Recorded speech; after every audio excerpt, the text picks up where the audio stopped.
Welcome to the Gordox Pub, where the restrooms are for paying customers only. Because, yeah. I don't know where Rich is. Rich is supposed to be here. He's probably out back, getting the kegs in. I don't know. Kegs of artistic knowledge and talent, because I don't have any. So we shall have to wait. But, yeah. I would like to point out I have never been late. I've missed shows, but I've never been late. So I think we argued about that the other day. We're not like really arguing. You know what I'm saying? Oh, goodness. I don't know how long I can patter on over nothing.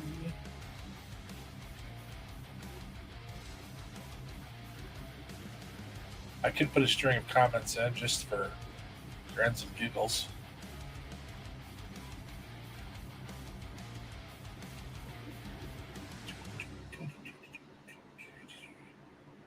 All right, well, getting a little. Let's see if I got any messages.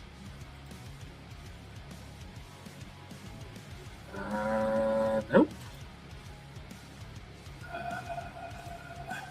Goodness, this must be the best, most entertaining live stream ever. As the only person here is dying, hoping the talent will show up. Nope. All right. Well, all right. Give a little bit more time here, and then I have to call this one early. Real early. Sorry, guys. I'll find out what was going on. Let everyone know. Okay, well, I don't want to waste anyone else's time, so I guess I'm going to call this one. Oh, wait, no. Oh, he's here. He's here. Oh.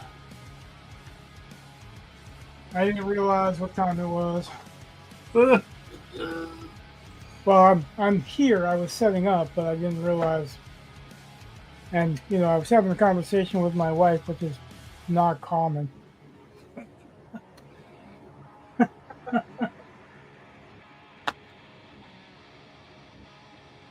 Some things you got to take them when you got them. What? I said I was having a conversation with my wife. Yeah. Which is not common. Right, I got that part. So some things you got to take while you got. Oh, okay. That was the part I didn't hear right. I was like, what the heck? Like, it just didn't make sense to me. And now we have viewers. Thank God you're here.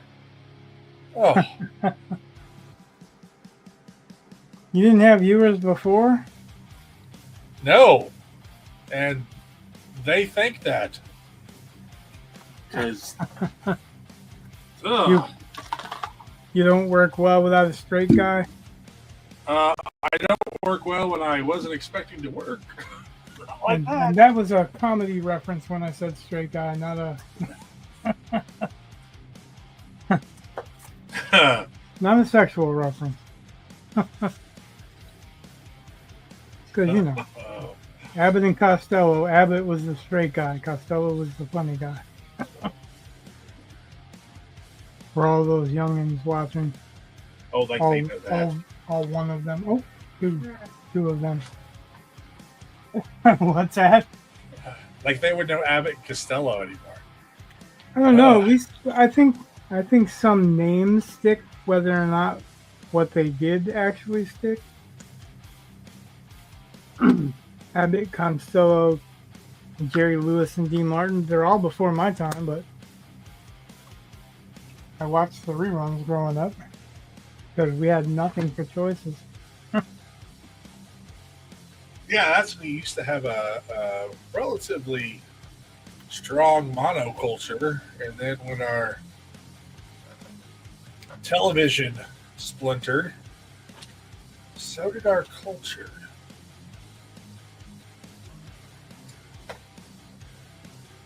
Now nobody listens to the same things or watches the same things, and Well, if you want to look at it that way, it's because the world's gotten smaller, right?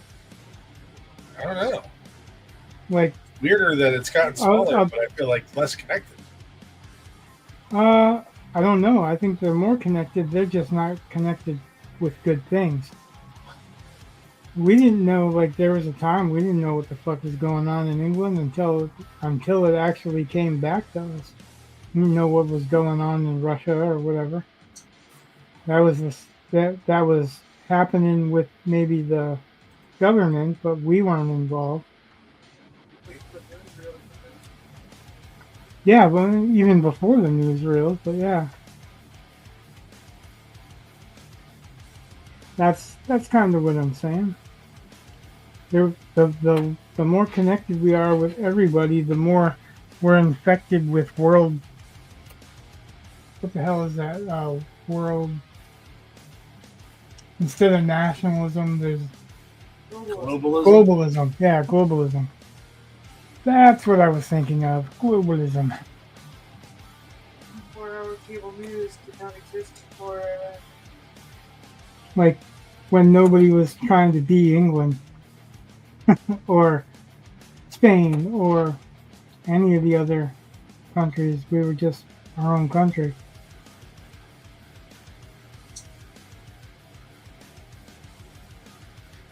Remember when TV broadcasts used to turn off? What? I didn't hear her either. What? Remember when the TV broadcasts used to turn off at night? Oh yeah. She said, "Remember when TV broadcasts would turn off at night?" Oh yeah. Yeah, it was. It wasn't. You weren't even. You couldn't even watch the late movie from midnight till 1 o'clock or whatever until the late '70s. So it's and that was only 2 days a week or something like that. You had Columbo, or there was one show that came on, McMillan and Wife, or McCloud. Those were all late night TV shows. I think Quincy was at first too. Now we're talking things that the younger generation don't know what the fuck we're talking about. Quincy.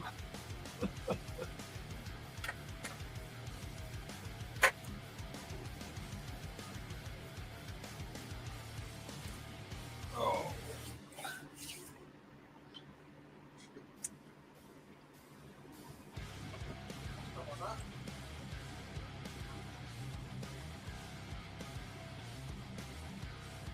What are we calling the thing? Oh, I was gonna tell you. Digital Tantrum named it. Oh, okay. Well, what did he name it? The sewer worm. It seems simple but fitting. Yeah, Kind of like the alligator in the sewers, except for it's not an alligator. Of course, he hasn't seen the full sketch. He just saw the worm shape. But I'm like, okay, I'll give it to him. That's pretty easy. Yeah, it works. I'll give a hit of that soda can. What?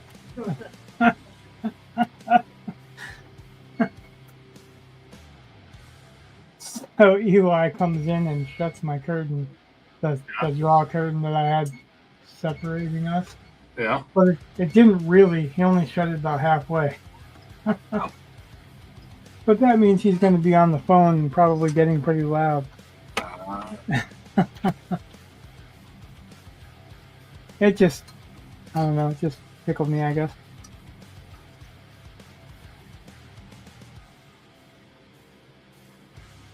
we just had a conversation before I came over here that because he was going to call his favorite person, and I told him that if you call your favorite person, you need to take your headphones off because you get really loud when you talk to your favorite person. Or, or go upstairs or something. So he chose to come over here and close my curtain.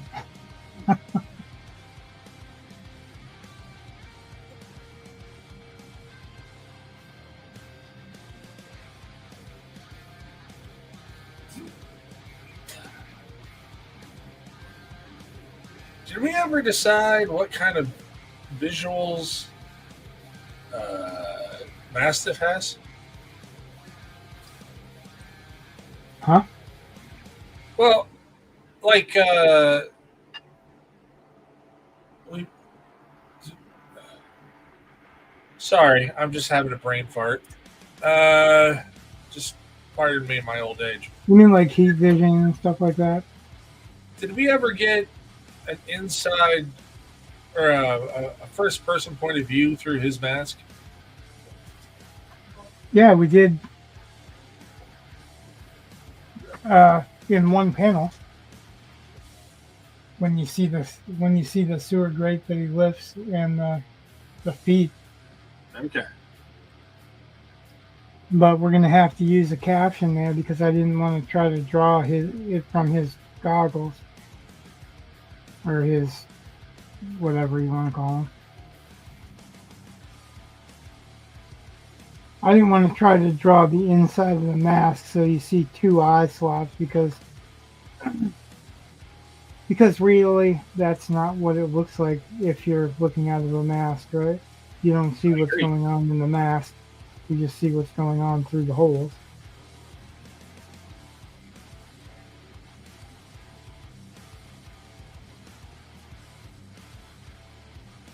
So Eli asked me last night why he couldn't hear you.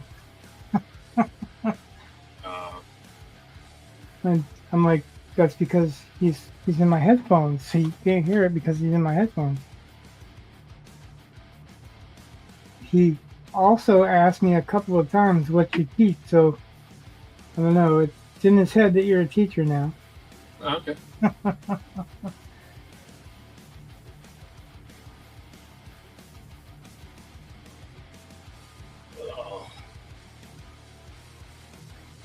He come in here last night to tell me it was time. Put my pencil down. And he's like, where'd Rick go? So I waited till after stream and I explained it to him. Loosely explained it to him. Because it's something he would understand from personal experience.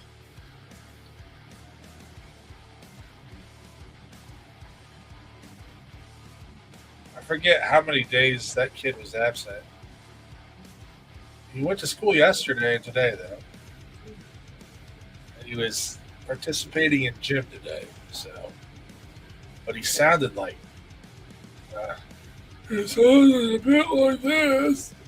And I'm like, yeah, you sound terrible. Just. So He was sick of being at home? Huh? That he was sick of being at home? I think so.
Yeah.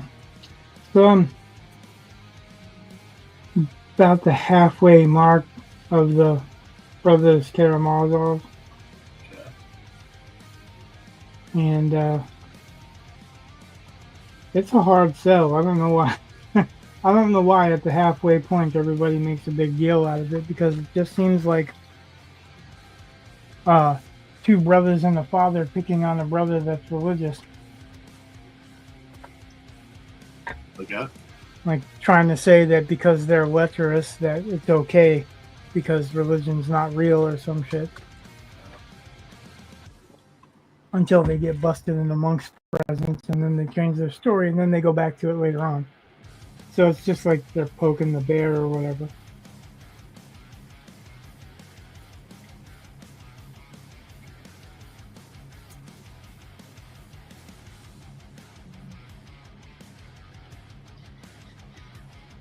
But, you know, it's like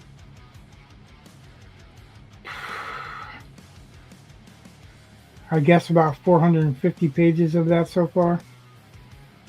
Yeah. It's kind of old.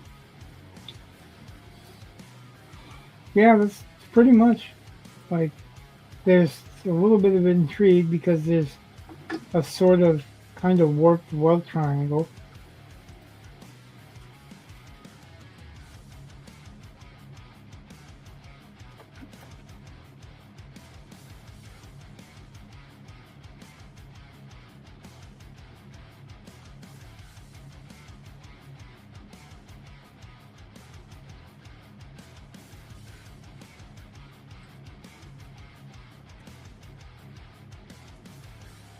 And you can tell it was written in a time when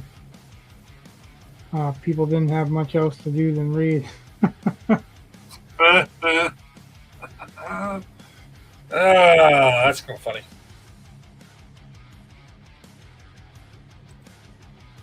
Well, it's true because this book takes place is written, I think, uh, like 10 years before the October Revolution. There you go.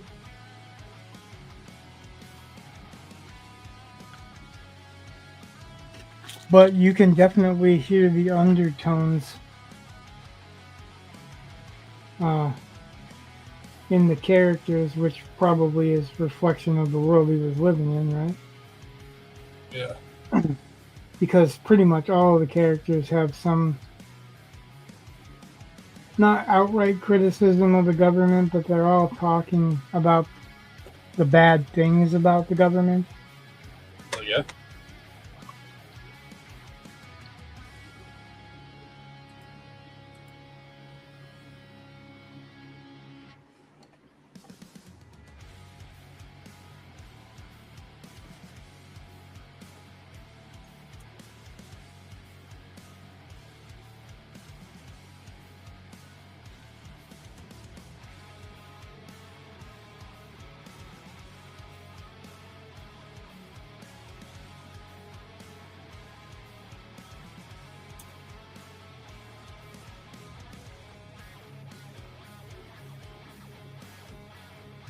I remember I was younger and I was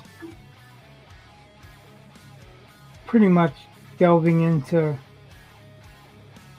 um, as much literary works as I could, and as many. Like I'd go from Shakespeare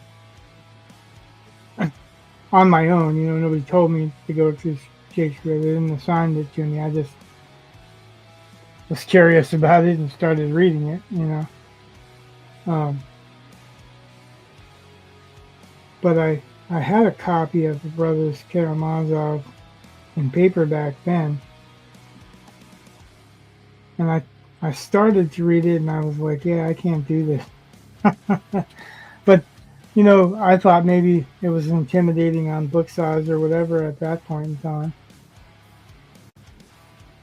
And now I'm halfway through and it's about 450 pages, and I mean there is some plot, there's some family stuff going on, but it's just not a very exciting plot. At this point, I'm like, I know there's a murder because somebody talked about the murder. Like 450 pages in, I'm about ready to murder somebody.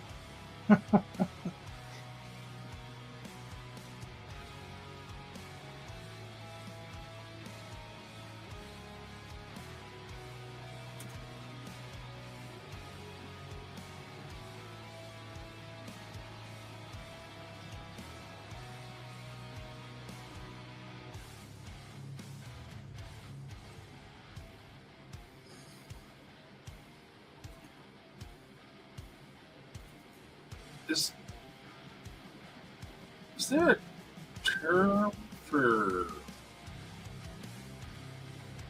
I guess it's just a sewer grate, right? It just leads out. Or What? I'm trying to think about a sewer. Like,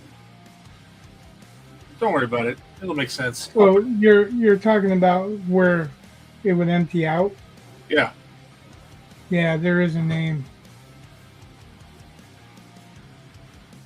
Well, I'm just gonna describe it because you and I will be able to talk and clarify. We'll get there.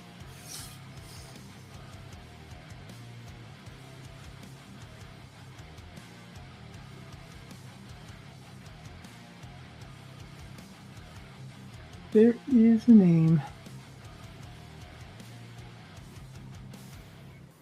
And I'd remember that name a lot better if I was still working on the 13th name right now.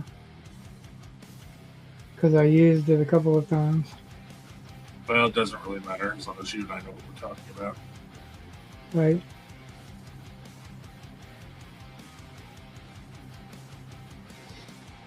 Yeah, but you know, the type of guy I am is. Oh, now you have to look it up. Yeah, it's going to bug the shit out of me. You're welcome.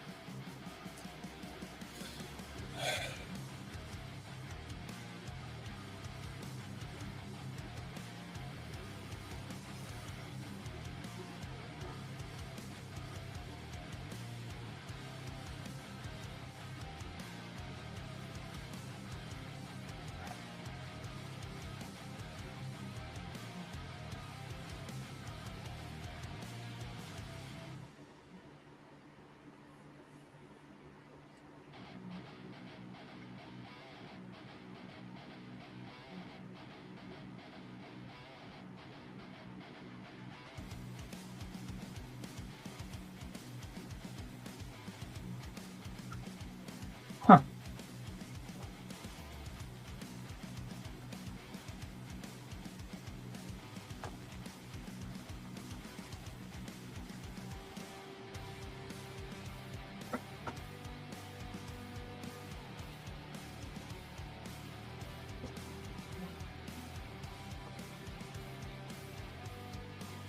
Huh. What? They really just want to tell me private names, not the big ones. And the smaller ones for your house, they're called claim outs.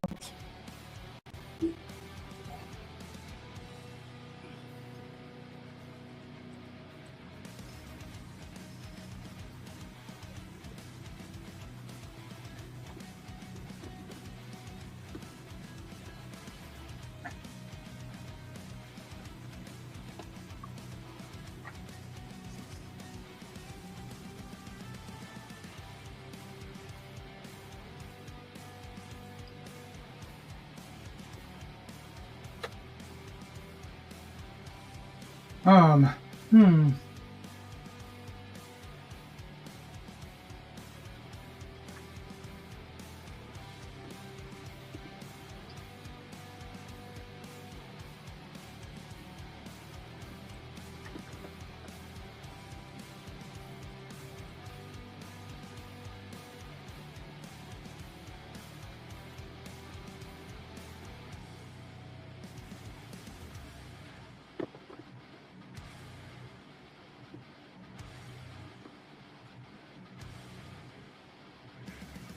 Dude, it doesn't matter. Like, go back to working. Except for it does to me. now, now my brain's not gonna be happy until I come up with it. Um, hmm.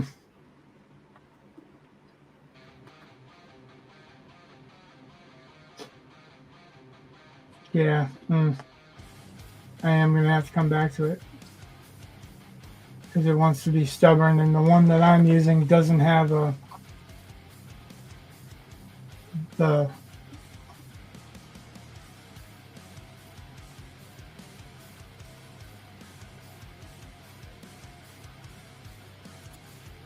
gotta fix the camera. Doesn't have a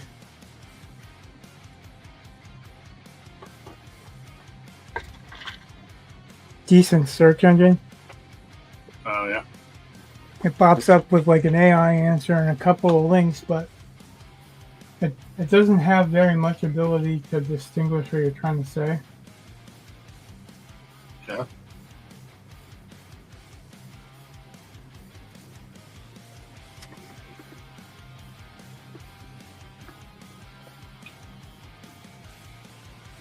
And I typed like 3 different types of searches into it, and it's still.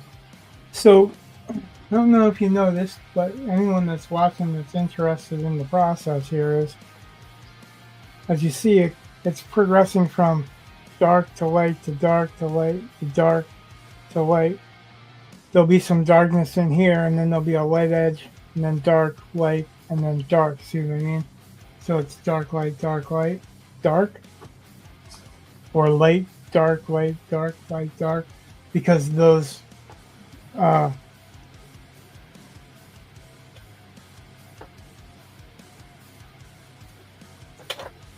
those are contrasts.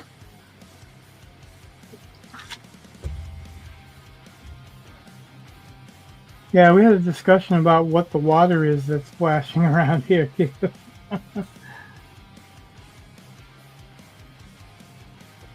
Well, sewer water. Yeah. It's delicious. Yeah. It's vitamin fortified.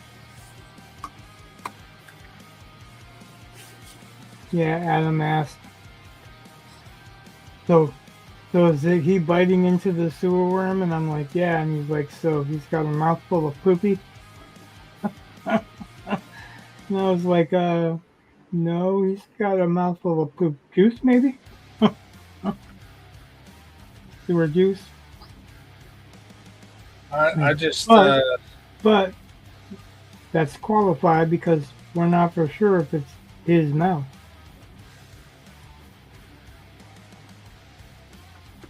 Right?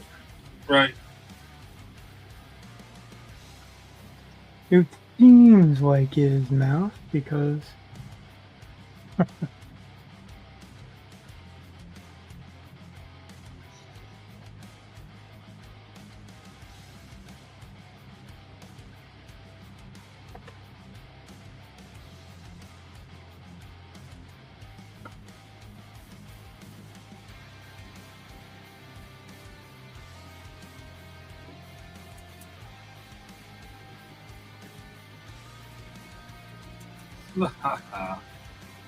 I'm going to be an absolute turd on this panel page. so we're making poopy jokes. Well, you know how we had talked about methods of conveyance? So No, I'm not drawing him floating down the river on a big ass piece of poop. Not happening. yeah. So anyway, that is not what I put in there. But He rides this shit barge. no, but I left. That's a whole different demographic.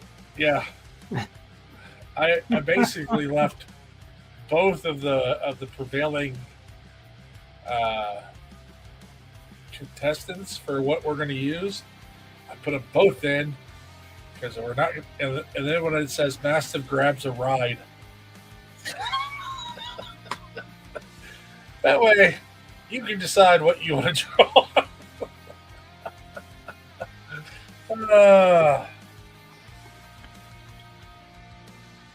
Mastiff catches a lift.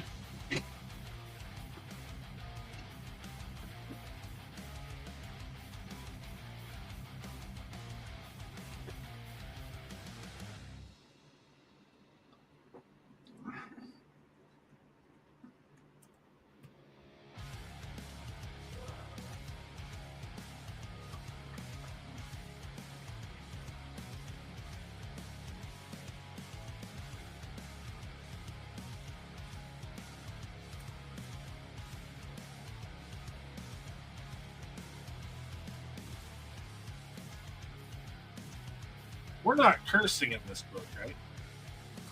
Huh? We're not cursing in this, are we? No, there's no magic.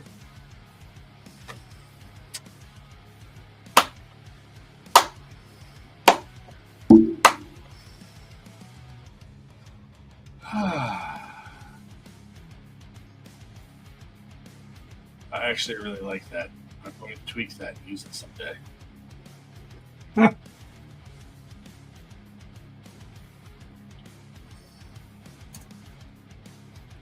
You heard it here first, folks.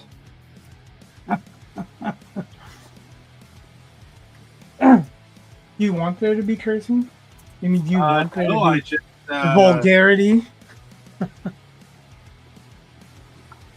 I don't care one way or another with that. Like, I'm not trying to sell to a child's audience or whatever.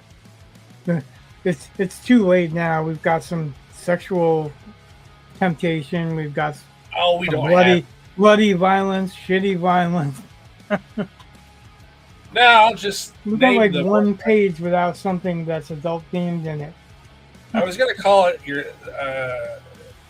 Mastiff was going to call it a shit worm, but I'm just going to call it a sewer worm, and avoid that. That way, it's officially named in print versus just in the script. You know what I mean? So Yeah, and then we can give credit to somebody that was actually, adding to our story online. yeah, Digital Tantrum's the only one that actually added something to it, aside from, is that thumb weird or, pinky weird or whatever. Like, Or that's pain. fine too, don't get me wrong, but, to say the sewer worm and he just calls it a sewer worm, like, I didn't even know for sure if it was going to be a worm or what. I was thinking more like a serpent, but hey, what the hell? There's sewer worm, sewer serpent. Who cares? This sewer worm actually has a better ring to it. I can agree. admit it. I can admit that, So I like it. I'm digging it. It's kind of like a giant tapeworm. All right, I like that. That's what I'm down with that. But Mastiff could call it anything he wants to. I know, but nobody actually said what it was until Mastiff does. So Mastiff could could spit something out in the next panel and go, "Oh, that tastes like shit." There's no reason that we couldn't employ that humor.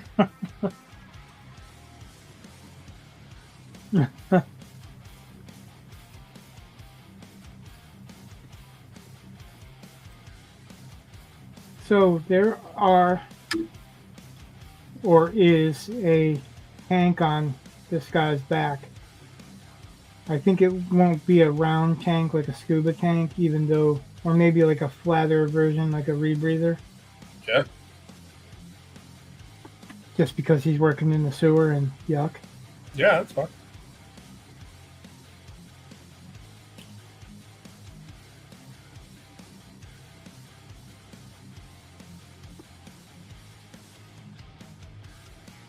Have you ever watched Bob's Burgers? Not if I can help it. Oh my god, I love that show. Yeah. I love it. Yeah, I'm not a fan. You know, I guess wasn't. I don't care either way. Really, Well, I'm not a fan, but I'm not a I'm not a detractor either. I just don't care. well, that's fine. We started watching it, and I've really grown to like that show, and a lot of its quirks. I think it's good for every character has a very distinct voice, and I don't just mean like sound. I mean like I know I what you can mean. tell you what someone's probably going to say or how they're going to react because they're they have good characterization. And like you don't know exactly what they're going to say, but like you can tell when it fits their profile, and you can kind of tell like, oh, I bet they're going to do that. I just like it. And there's one character, Tina, who originally is one of the reasons why I didn't like the show because she's so awkward and weird. But Yeah, she's like a modern day Daria. she's okay. But, so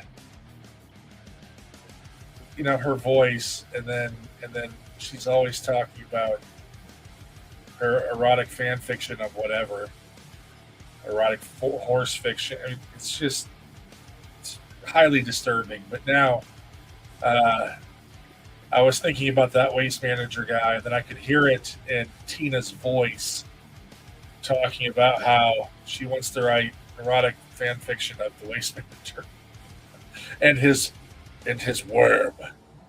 But well, hello, Digital Tantrum.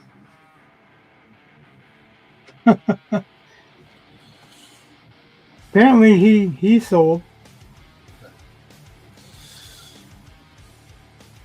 Yeah, my Logan, one of my sons, asked me if I liked if I was watching. Oh, what the hell is that? The Star Wars Flight of the Navigator shit. Oh, Skeleton Crew. Yeah, the Star Wars Goonies. Yep. And I was like, yeah, I'm not really. Like, he's like, have you watched it? And I was like, I watched the first episode. I wasn't really impressed. Like, but then he like clammed up after that, and I was like, you can like it, like you don't have to like what I like. Like Brett likes it. I don't. I just don't. I couldn't even remember what you've been saying was such a good Star Wars show that I've been meaning to watch. Yeah, I can never remember it when it's time. Maybe I'll watch that after what I'm watching now on my workout because I don't know if I'm gonna try to hunt down a program that's related to this. Digital Tantrum. She says thank you. But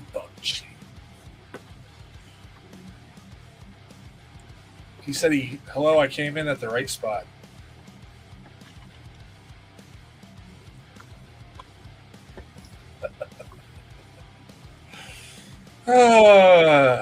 Did you come in, or we were crediting you with naming this creature?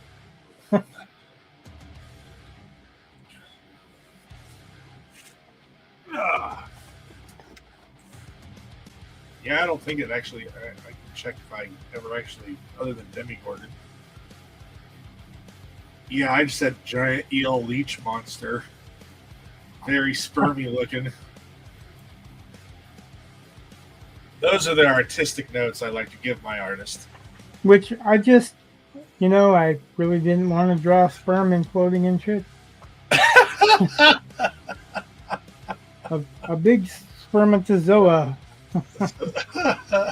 floating in a shit tube. Yeah. Not that kind of comic.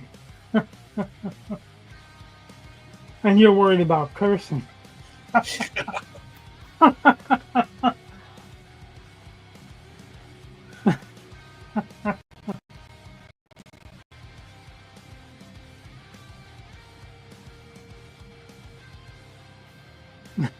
That's funny.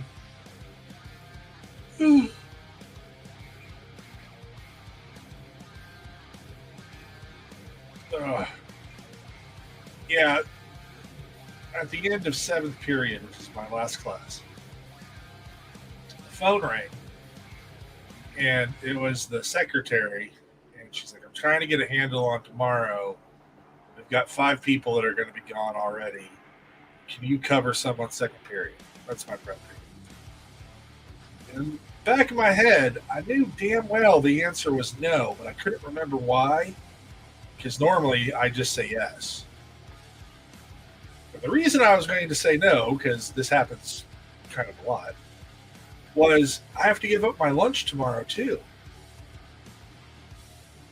And I was like, and I didn't remember it until after I said, okay, sure, whatever, as is my habit.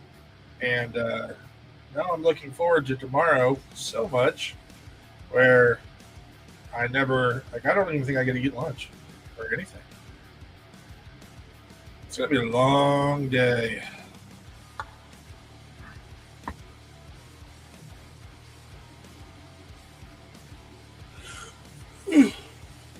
I'm going to be eating frozen burritos in front of my class. Cliff Bar. I would say thaw them out first. You said what? I would say thaw them out first. Okay. Like at least microwave them. You don't have to eat frozen ones. Oh, that's a nice crunchy treat. Oh yeah. Veggie snack prep. Yeah. That's so funny. I just love burrito sickles. Ooh, beefy.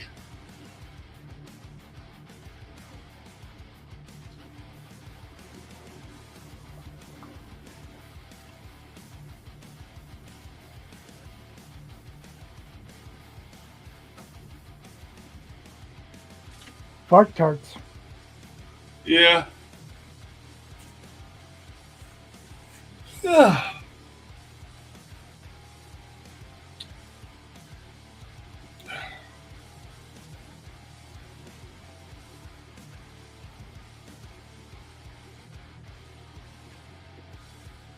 Oh, it's the catering tomorrow. Dang it. Oh, I have really messed this up. Okay, fuck you.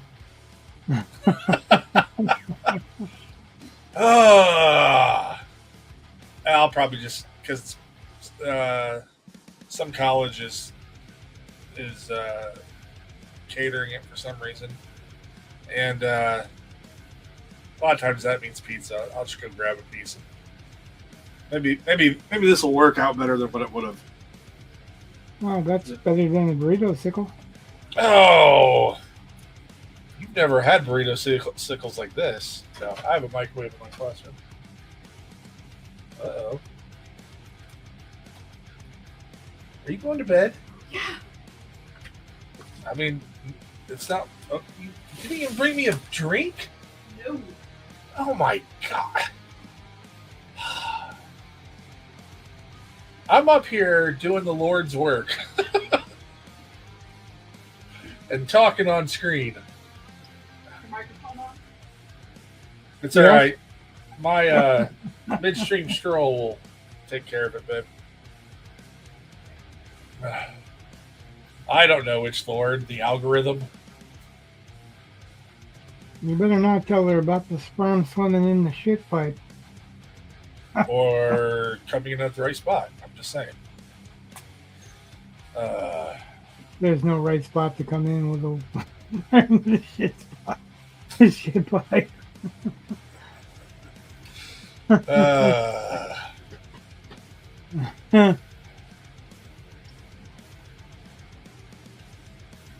Yeah, so I'm thinking you're going to need to switch to OBS.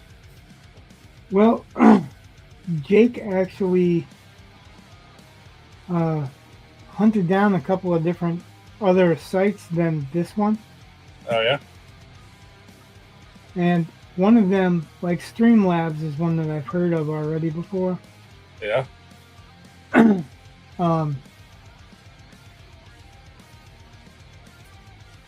I just don't know if it works in conjunction with OBS. But another one, it's $200 for a lifetime. Oh. and it's pretty much like a combination of OBS and StreamYard, so that there's a lot of presets.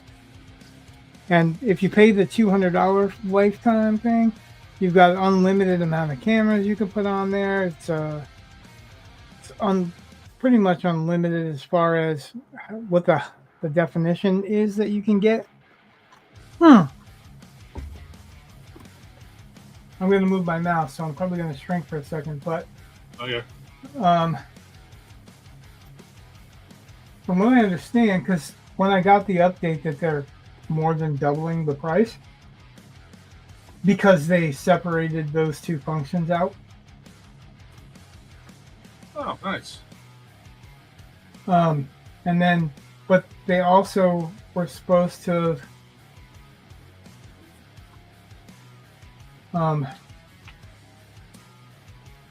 set it so that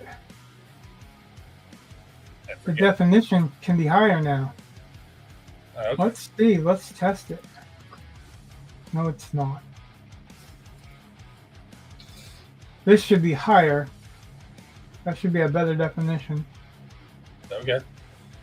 Is that a better definition? Do you see it clearer? Oh, let me blow up my whole screen. Well, Yeah, I can just see look the at it. pattern on your towel. Okay, I mean, but that's you see the work clear. yeah. I'm just saying, you want to talk about getting in? Like I can see the scales on the turd worm, and and those are pretty light, and I can see the water splashing, and yeah, I mean, okay.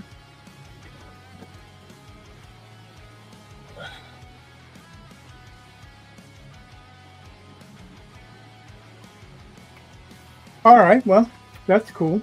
So I switched that over. That is one step over what we had before, but it's not what the other thing offers for a much lower price. Huh. So I was telling Jake this. I can't afford to do this without a lot of people either bringing for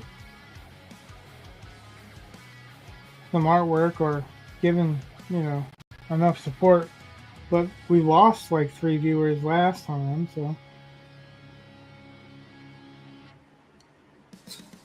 Okay.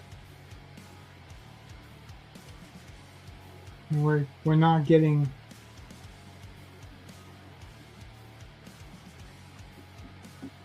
any closer to getting financially set from this endeavor. Not even financially paying this endeavor's cost. Like, I mean, my wife pointed out that I probably have made as much in commissions to cover it, but that's commissions that I didn't get because of this. That's commissions that I had to spend on this that I got elsewhere.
Did you hear that there's a Little House on the Prairie reboot Yeah, it's gonna be coming to on Netflix? Yep. I just saw something about it this morning. A friend of mine that's another writer that's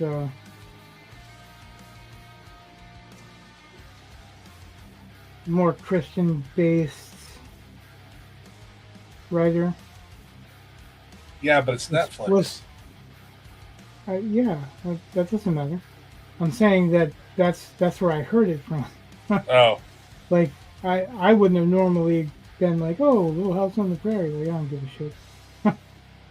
well, I watched a few of them when I was a kid, only until there was something else on. well, that's pretty much how I was. But my wife likes the show, and I'm sure. It's basically a girl show. It's based on books about a girl that's experiencing the, I guess, the West before the West was West. yeah. But with it being Netflix, I just I wonder who they're going to get to play the titular roles. Probably black guy, a Mexican girl. Yeah, I know. Yeah, like no insult to any other ethnicity,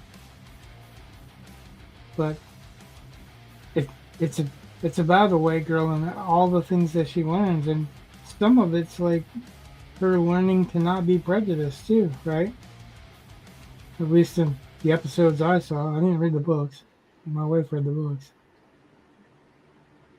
I had to read one of the books in elementary, like fourth grade or something, maybe third grade. And I don't remember much of it. Right. Well, that's a long time ago, right? Well, yeah, a little bit. Yeah, it's last week. That was Well, never. I'm trying to be nice. You know, when a teacher assigns it, it generally isn't good. So, I mean, not that it can't be good, but it's just one of those things where as soon as you're told you have to do it,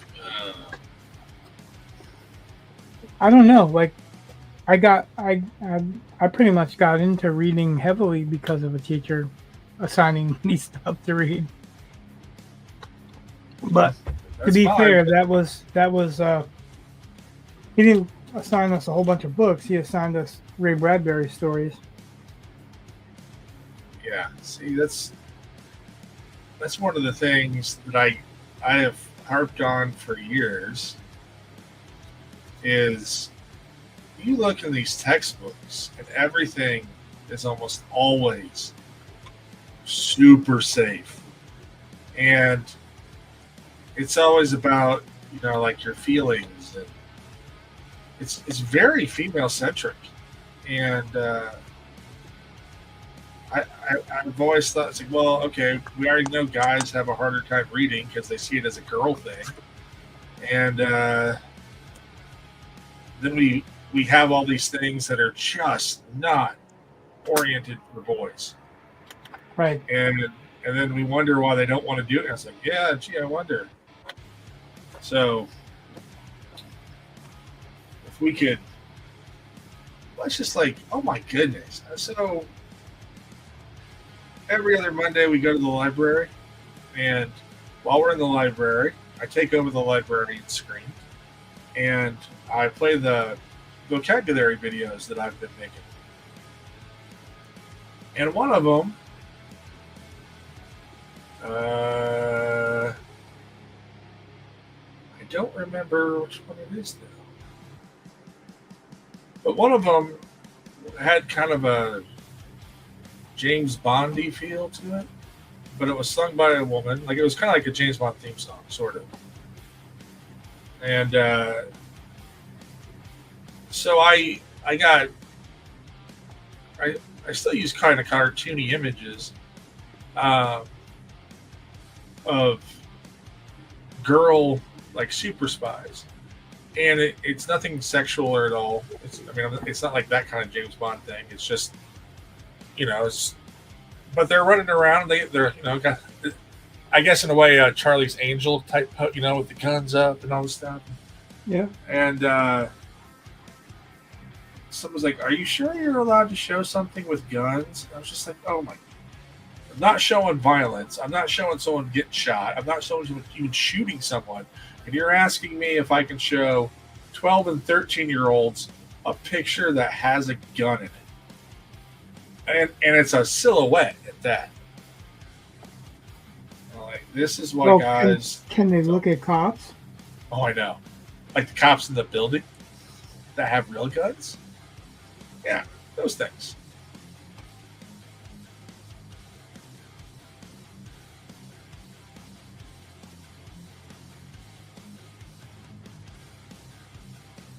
Just one of those weird, crazy, observations.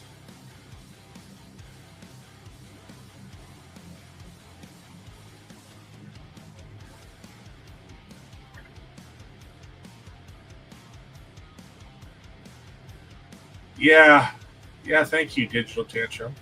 I, too, am glad they took out all the guns out of the ET re-release. Dodge a bullet. Bad bump. But, yeah, that was ridiculously stupid. I know. I couldn't. Yeah, when they did that. What are they pointing? Breadsticks?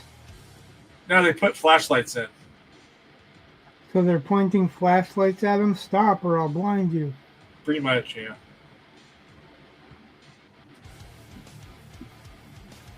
Yeah, radios too. Yeah, right.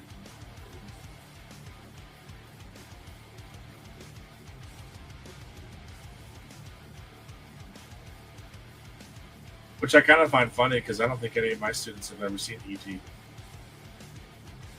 Well, like, depending on who you're talking to, it's the kind of polarizing movie. I never thought it was, but yeah, some people absolutely fucking hate that movie. And then other people are like, "Oh, that was one of my childhood favorites." Like, I didn't think it. I didn't think that was that big of a deal that it would generate so much hate. Yeah, I mean, I liked the movie. I mean, I didn't fall in love with it. I wasn't like, oh yeah, it's E.T. Well, when I watched it, I was young, so I mean, it was an adventure, Yeah, Like, and that's what I liked about it. I wasn't like, hey, this is Casablanca, but I wasn't looking for Casablanca, Right.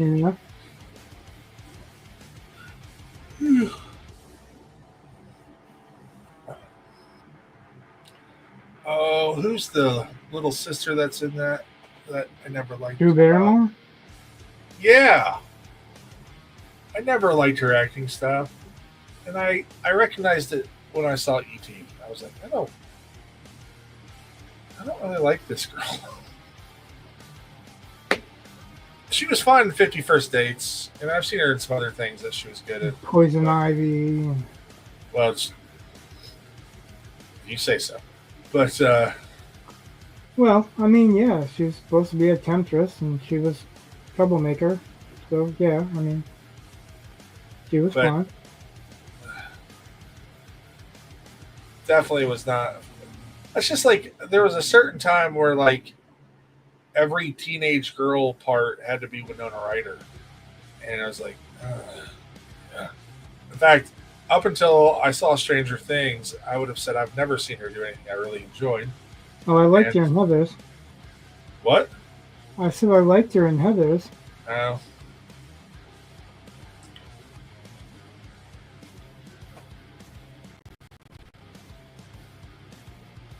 I don't know if I ever saw that movie, and I might not have ever seen that movie because she was in it. Her and Christian Slater, and Christian Slater makes the movie, actually.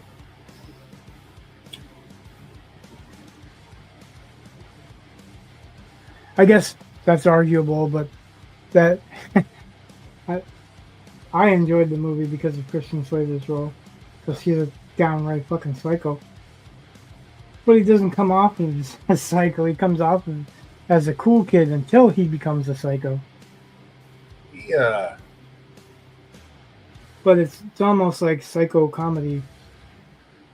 I always thought that he was trying to kind of channel a young Jack Nicholson. Oh yeah, he was. And it was For like, a long time he was. He actually there's footage of him shaving the temples of his hair back a little bit to have that Jack Nicholson look. oh, yeah. Yeah. I think his best movies are not where he's trying to channel that shit, but I liked him in Heathers because he was just it was an oddball character. It was he was the guy that did the things that everybody talked about, but they were talking hyperbole, and he took them literally or took it literally. I found Cuffs funny. I liked Hard Rain. You know, I don't think I ever saw that movie, and because it. Morgan Just- Freeman, Ed Asner, No, I know which one it is. Randy Quaid. I'm just trying to think of all the people that were in there. Betty White.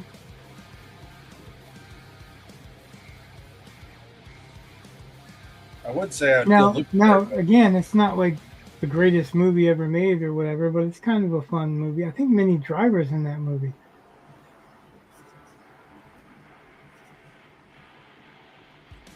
Or Cuffs. That was kind of funny. But I think his best movie, really, well, I haven't seen True Romance, so I can't comment on that, but is Pump Up the Volume. Not Robin Hood, Prince of Thieves. Well, I wouldn't call that his movie. I would call that Kevin Costner's movie. Yeah, it is. And I wouldn't call that a good movie either. I enjoyed the fuck out of that movie. Yeah. I loved it. That was the perfect age for that movie. Okay. Oh, I'd have to look at exactly when that came out. I know I was too young. Like I was probably like in middle school or something like that, or just around there. And so I'm interested in girls, but I'm also interested in fantasy stuff, and Like, why would that not be the same thing? Why would that be mutually exclusive? because back then, it was you didn't find a lot of the cool kids that were doing D&D and stuff like that. So Well, cool kids and being interested in girls are not the same thing. I get that. Shit, like when I was reading Conan pastiches, he was actually having sex in them, and I'm like, oh, maybe I'm not supposed to be reading this yet. But I'm going to anyway.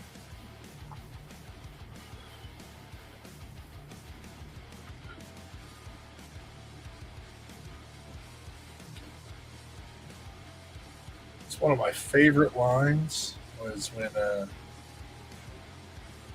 Fuck me, he made it. when he goes, "That's my wife." After he got married, supposedly by his witch mother thing, and she says something about his wife, his now wife. That's my wife.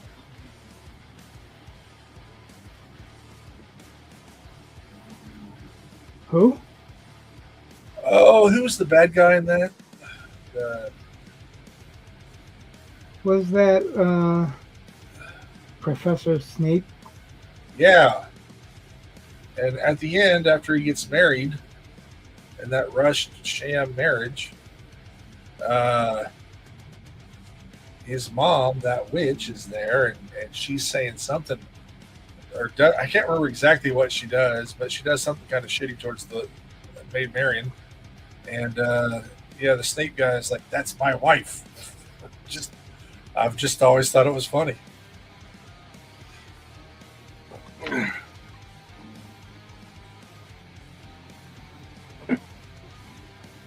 I liked Robin Hood Men in Tights much better. But then again, it had Blinken. Well, yeah, I can't talk about that one. That's the only that Uh, yeah that Robin Hood movie made me laugh. um, I can remember Mostly hearing some of because the of Blinken. What's that? I can remember hearing some of the dialogue. Oh, you weren't allowed to watch it? Oh no, I was allowed to watch it. I wasn't. I was Ah, just so I could hear things. so it was a date movie. Yeah, a little bit.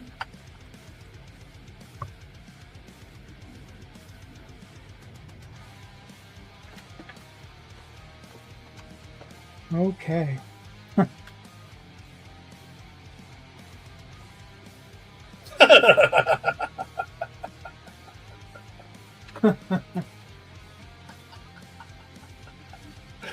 uh, I don't know what you're talking about, Digital Tantrum. Do you remember that? Was it? I think Back to School with Rodney Dangerfield. Did you watch that? I did. He does that When stupid when dive. when Sam Kinison was one of the teachers, and he yells in that kid's face, and he's like putting his tongue out, like, "Wah!" And then he's like, "Remember that when you're sucking face." Uh,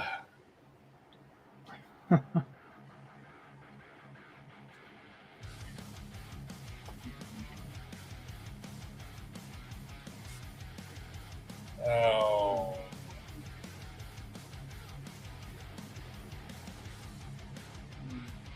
Oh.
All right, I'm going to take my midstream stretch, and I will be back in just a moment. I have to get myself a beverage,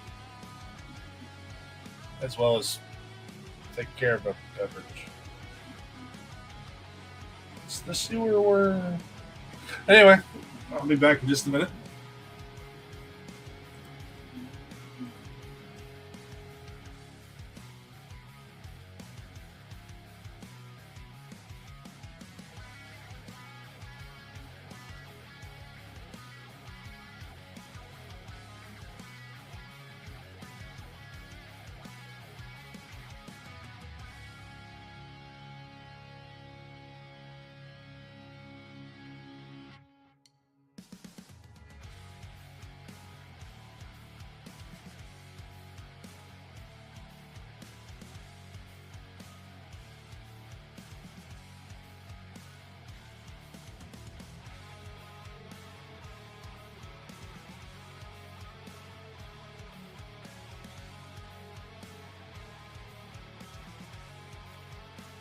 RIPRD. I don't know if I know what that means.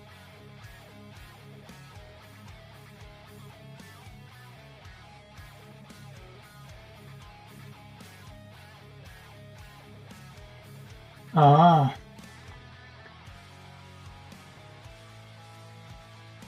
Perhaps I wasn't reading the whole thing.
Hey, Digital Tantrum said that he loves seeing your more refined pencil panels, but they always come together nicely. My more refined pencil. Ah, that's what he says.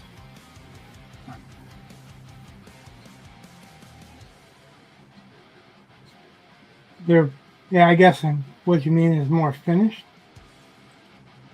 But yeah, like I've actually been given the advice I should draw looser and rougher. But I don't know, like I have to build myself up to get to where I am. It's very hard for me to just draw loose and rough. I'm trying to get closer to that, but like then you can't see it. Let's see if I can.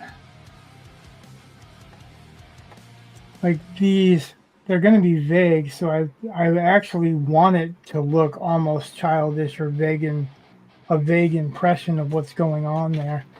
So I think that's going to really come to life with the inks. So I'm he still said, debating yeah. on how much ahead. inks I'm going to do. No, I was just saying, I'm just debating on how much ink I'm going to do and how much I'm going to do it in Copics or paints or whatever. He said, Yeah, like as you refine them, they always start loose, and on the stream, it's hard to see exactly where they are going, but as they get finished, they look great. oh yeah, because I draw light.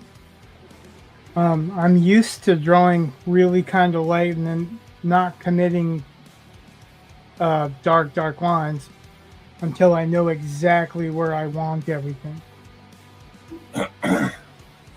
And that's the opposite of drawing loose. But I believe like, because I'm a painter at heart as well, so I believe in building up the layers and the textures. I don't have to have all the textures right at first. I just have to add the imagery right. And especially for this kind of work, you need to tell a story, and you need to be able to read it. And that's my biggest concern is whether you're looking from panel to panel and you can tell, even without the words, kind of what's going on. And then the words should make it that much deeper, or that much stronger. Hopefully, that's the goal anyway.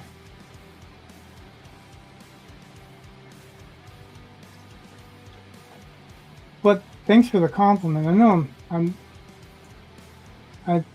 not really. I'm kind of weird, awkward when it comes to compliments. I don't really know how to take them well.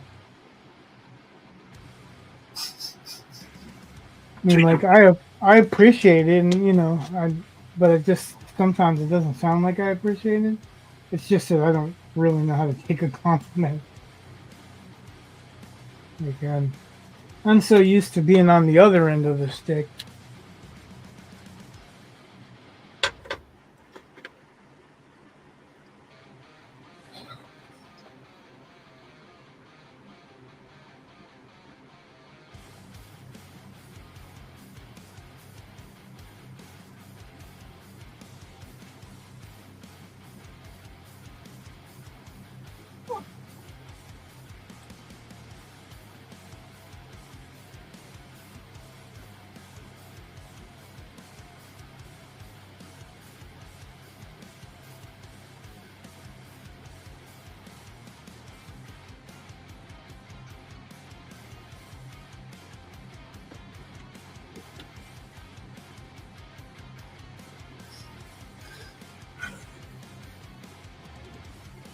Digital Tantrum said, okay, maybe I use too many words. You draw good. Yeah, it's not that I didn't comprehend. It's just that I don't know what to do with a good compliment. Adam, I've always Thanks said, for your compliment. I have said that pretty much the same thing. That it's always kind of fun watching, like, because there are times when it's like, what the hell is Rich doing? And you just wait, and then all of a sudden, bam! It's amazing, and does it over and over again. It's freakish.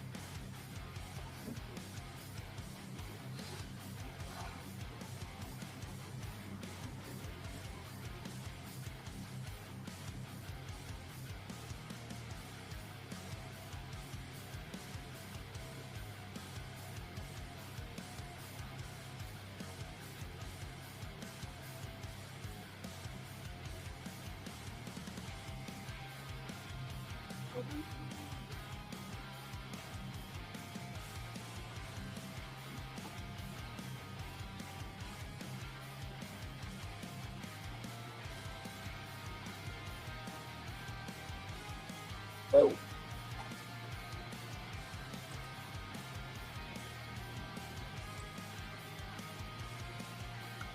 Did you hear that?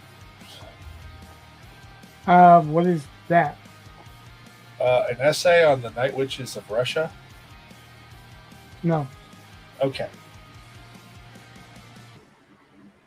Well, it started. Apparently, the file has been translated, so it automatically played.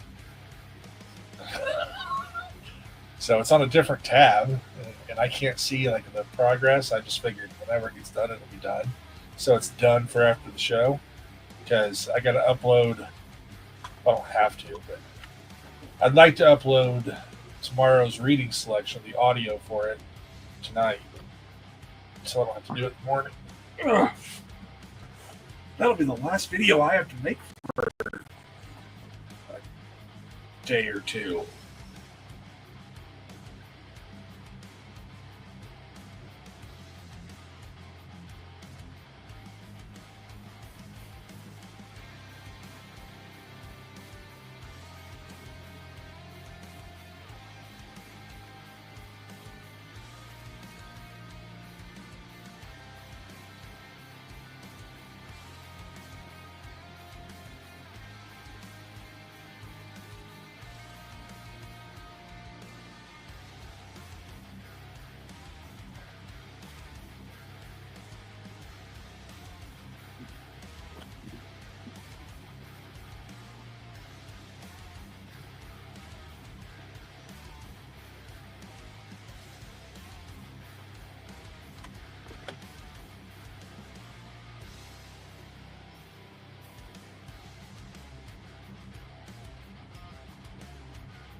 You know, that upper corner with the hand and the tentacles, and then the scales.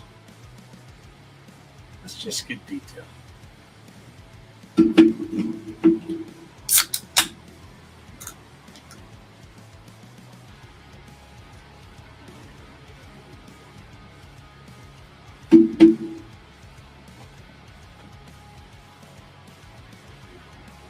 Oh, but they could be. Just saying.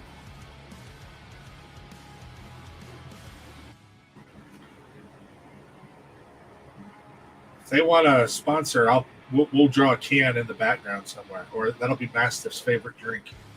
It'll be the one thing that he was looking for. In the sewer. I just need something to wash my mouth out. Here's a Diet Dr. Pepper. This tastes like shit. Oh, this is much better. Yeah. Blind taste test. Dr. Pepper and Poopsie.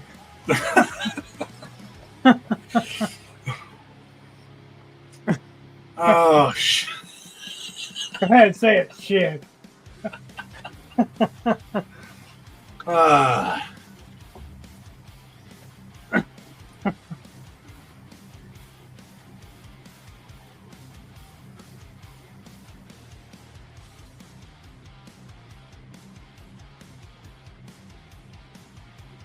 So Adam wants to know who our favorite comic artists are. Ooh. You know, that could be an entire show. Yeah, and it kind of depends on. Yeah, I don't know. Yeah, there's a lot.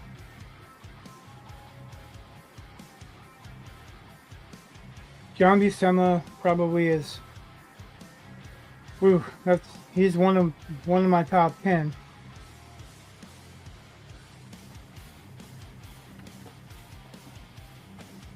One of my top 3, I think.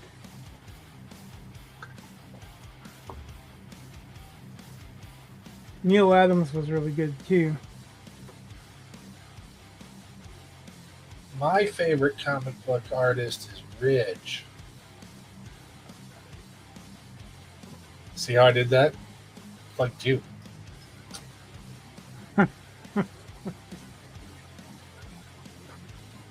I did have one person say that I was his favorite artist, but then he did something super despicable, and I don't want to be his favorite artist. Wow. And I actually, this is how despicable it is. I refuse to talk about it online. Huh. Despicable. So, Adam, are you saying Rob Liefeld is your favorite?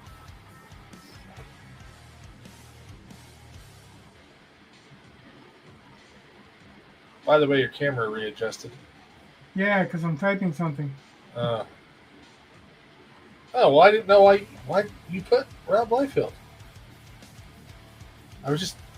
Oh, one of your favorites. Okay. Yeah, well, you know, Rob Liefeld, you know, there's a lot of people that try to fucking shit on Rob Liefeld. Yeah. And while he is not the greatest artist, he's a hell of a good storyteller.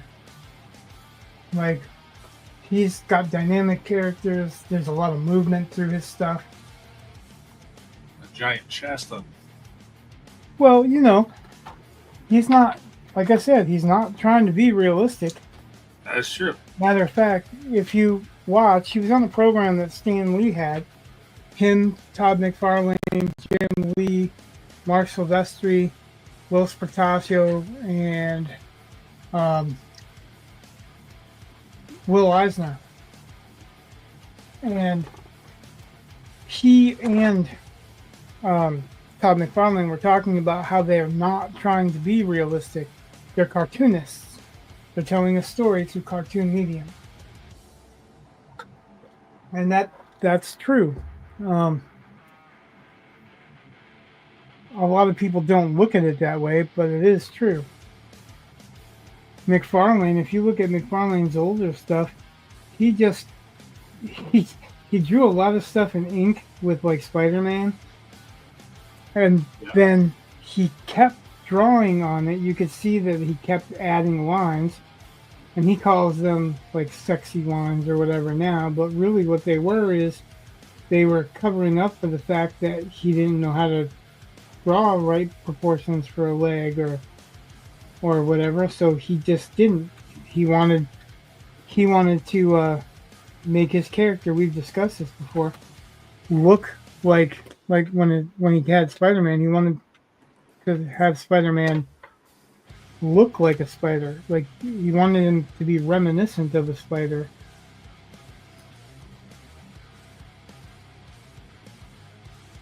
And I think he achieved that really well. Rob Liefeld's of that era too. Like if you look at his stuff, some of his stuff has some pretty decent drawings. None of them are great drawings, but they all tell a story, and his characters have all lasted the test of time.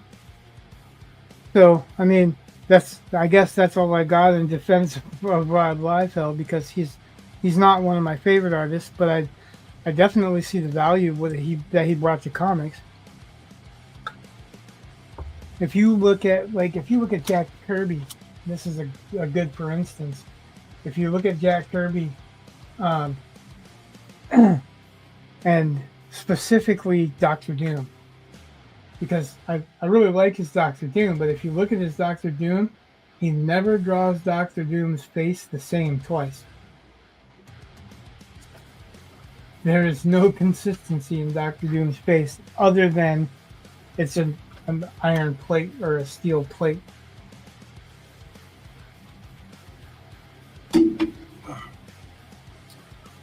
So now I'm scared if I say anything, it'll be whoever Rich was talking about did something terrible. What? Well, you said there's somebody that you used to like, but they did something terrible, which you didn't say what it was, and then you didn't. Yes, I did. Oh, you did? I just didn't say it. I put it in the private chat. Oh, I haven't seen that. I just now saw it.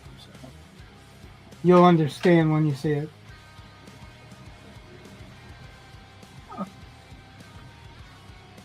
Okay. And it was like he was an artist. It's a pretty good artist, and then he was like, "Oh, you're my favorite artist," and I was like, I was taken aback because I had never been called somebody's favorite artist before. And then he went and did that. Huh.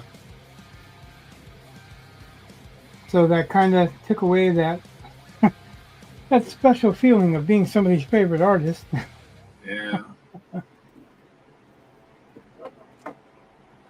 Kind of went by the wayside.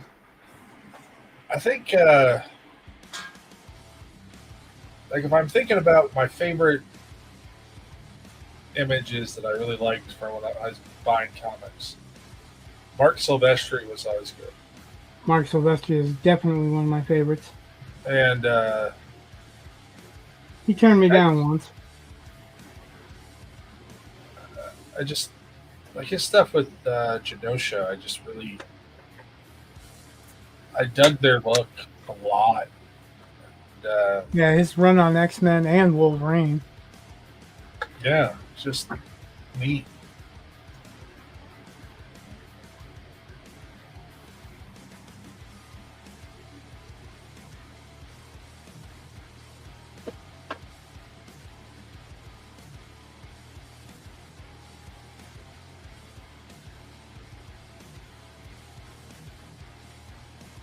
And I got to work on some of the dialogue for this stuff. Like, I have dialogue that technically works, but it's so not going to be the regular dialogue. I can already tell.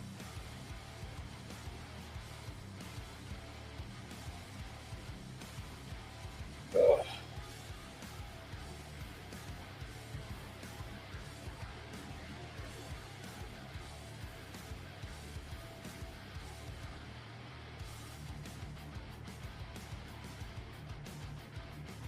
Let's see. I like Frank Miller.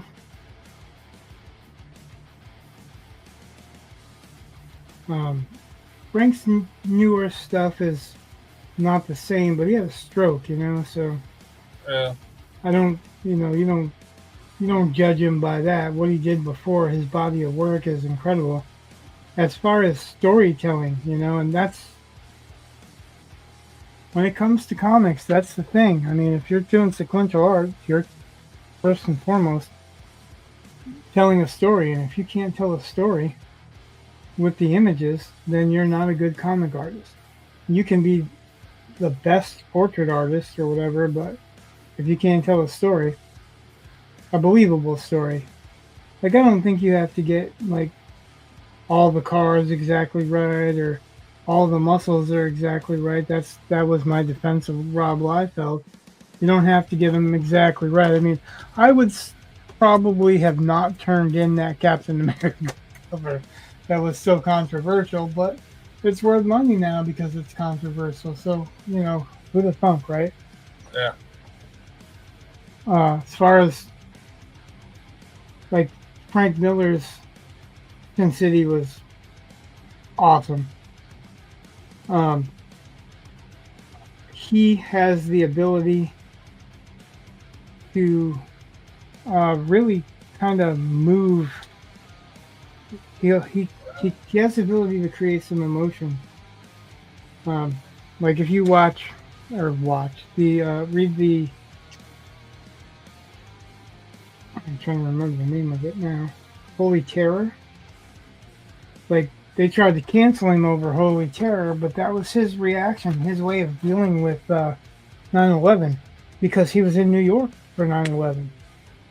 So he's going to have some really strong emotions.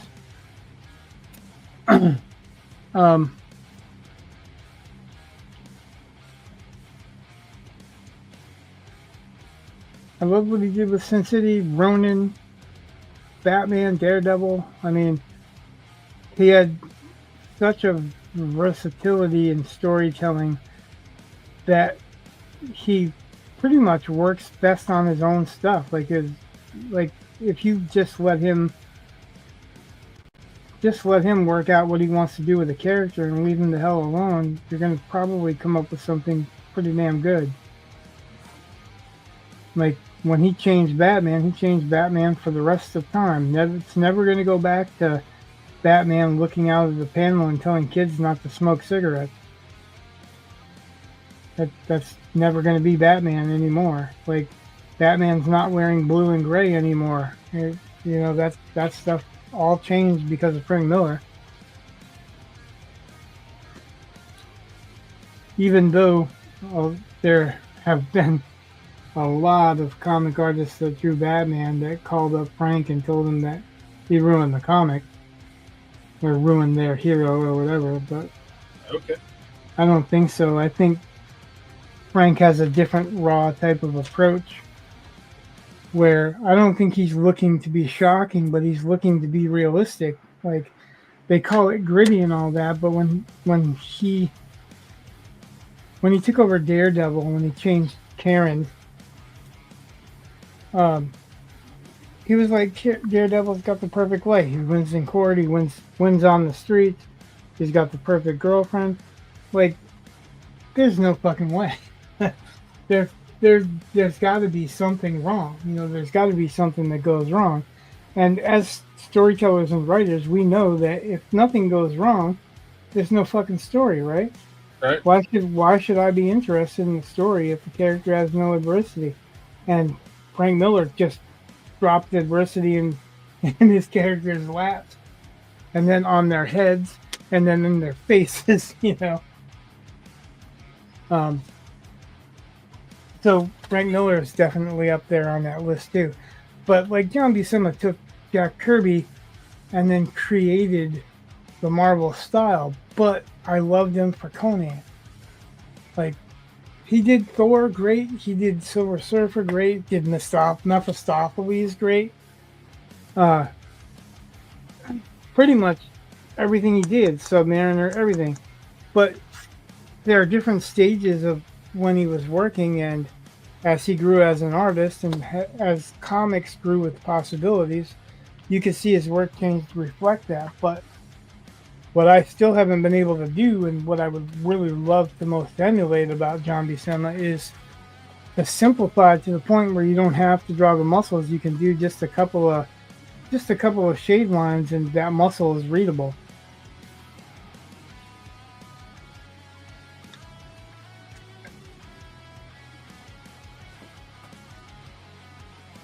Oh, let's see.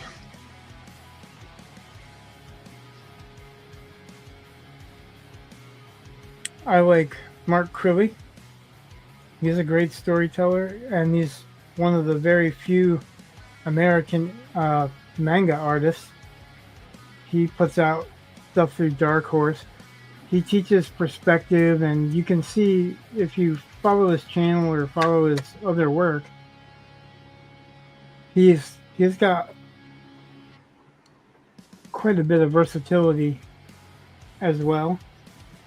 Like, he doesn't just do anime style work or manga style work. He also can do portrait work and realism, and he volunteers a lot of his time to help people learn that, which is really cool to me. I love James Gurney, even though you don't really think of him as a comic book artist, but all around his artwork is pretty incredible. And I don't think I'm limited to just comic book artists when I think about artists, but Frank Frazetta, he was a comic book artist as well. Al Williamson, Wally Wood. I actually have a Wally Wood comic coming in the mail. He did some really, really great work.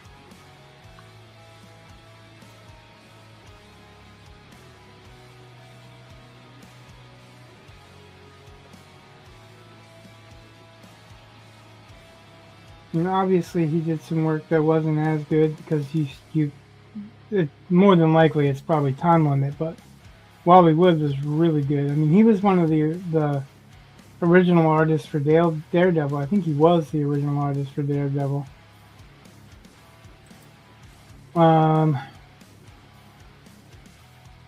Dave Cockrum. That's where I got into the X-Men, was during Dave Cockrum's run. Like, I talk about the Brood. That was a really good run. John Byrne.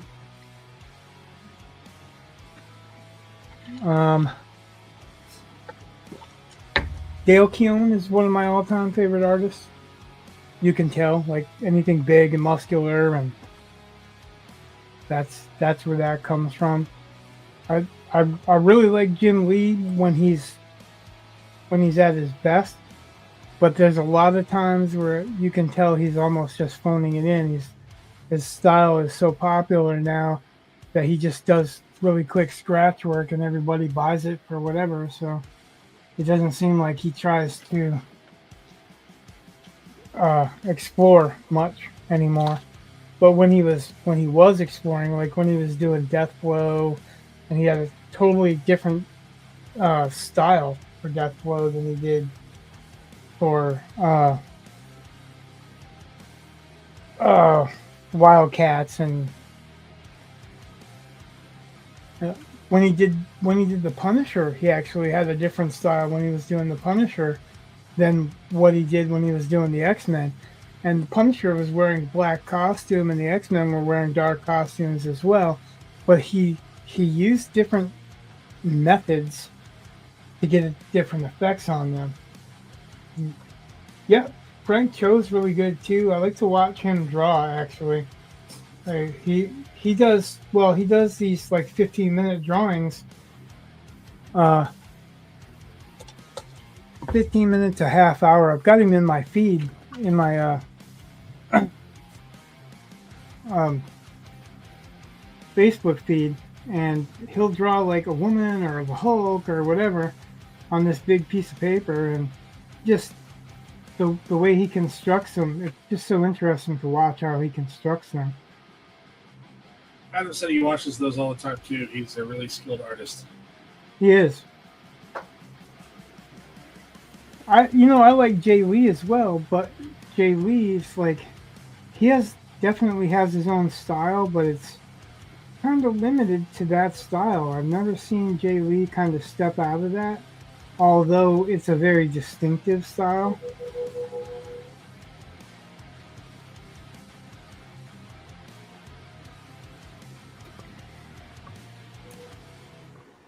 Cut it out. I keep meaning to get an extension for these earphones so that they're not in my way while I'm drawing. Yeah. Well, I keep meaning to.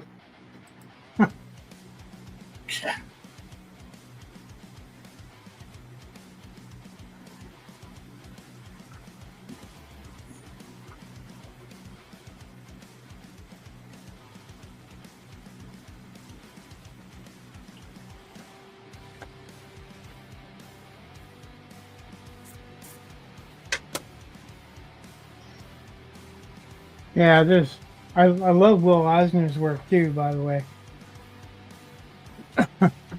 I've got his comic drawing instruction books, and his work is pretty incredible if you really look at it. And as far back as he's been working in the industry, because he worked in the industry before there was really an industry to work in.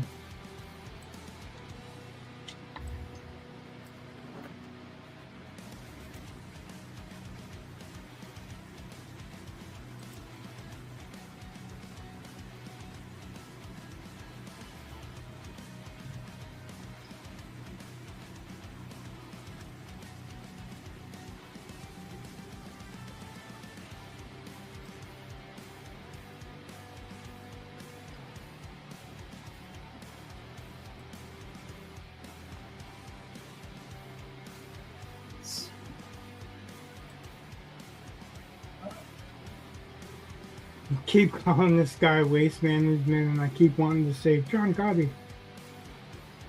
Nice.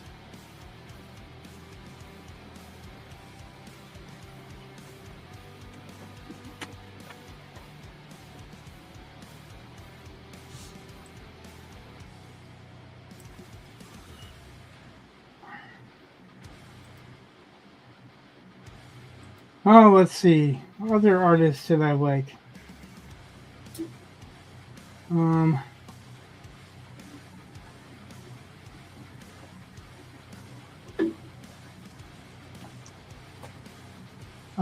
gonna.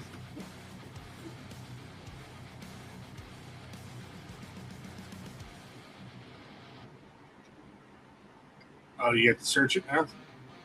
Well, I do because I know I'll screw up his name.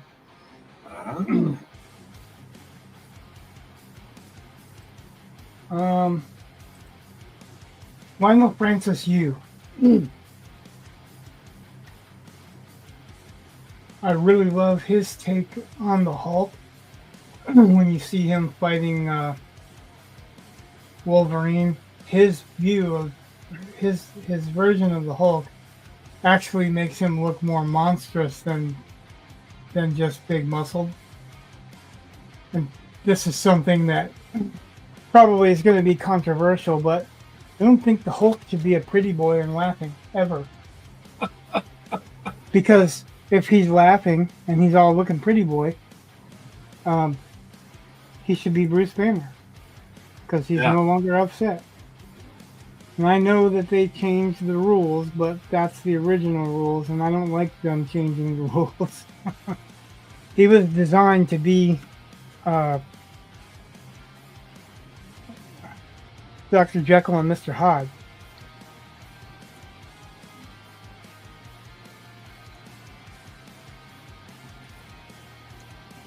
I've got to look at the reference real quick.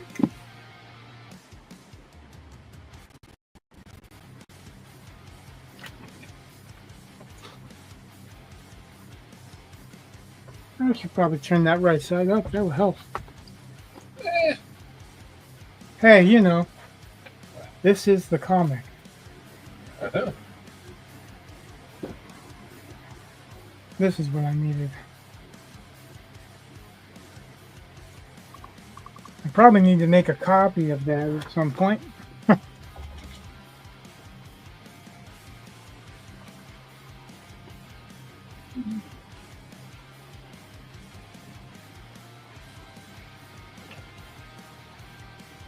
And I think I'm going to manipulate that drawing as well.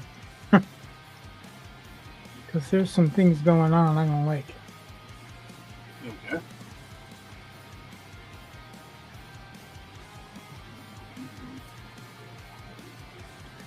Well,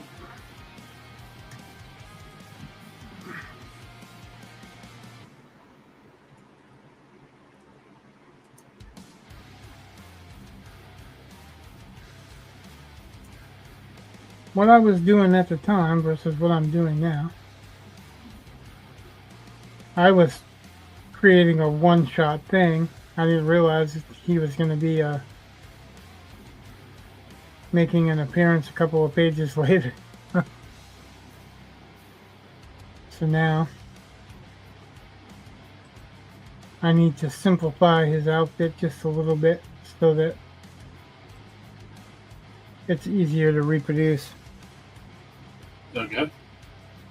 It's not a lot. I mean,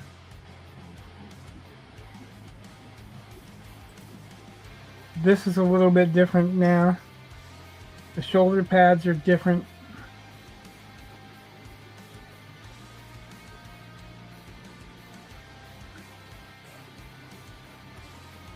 But I think that's okay though.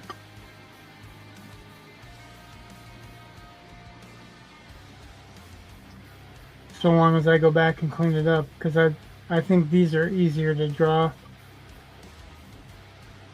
easier to reproduce.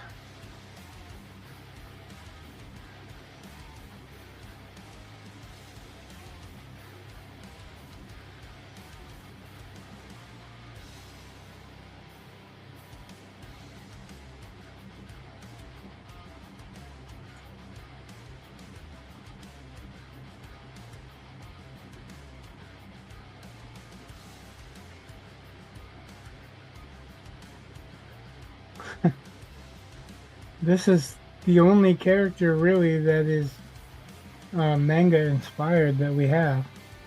Okay.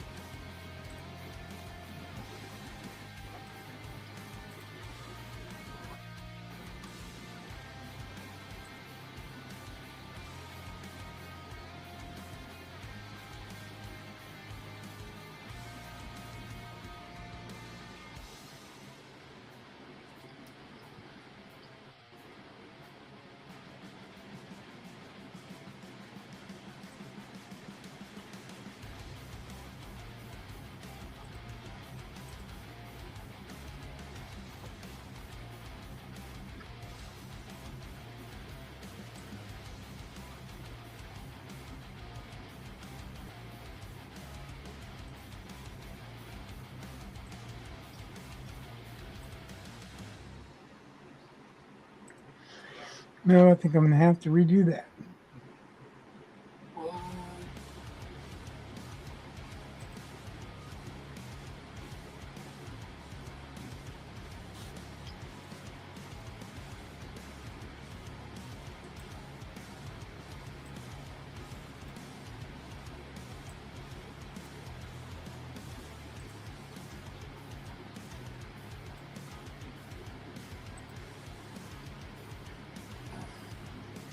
But that's why I left these white, because I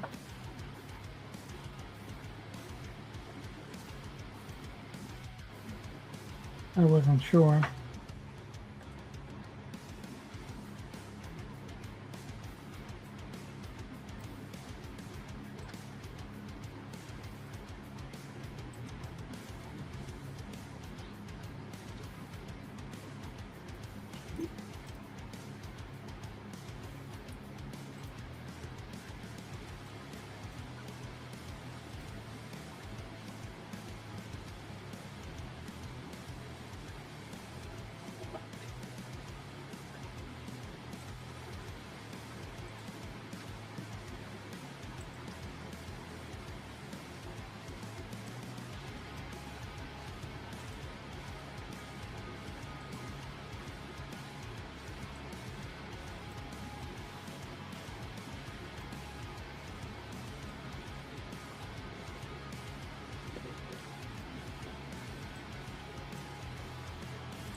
Uh-oh, I'm getting the droopy eyes.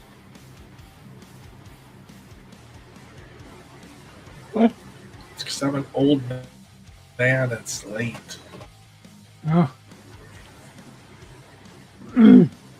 Adam said I'm getting droopy eyed.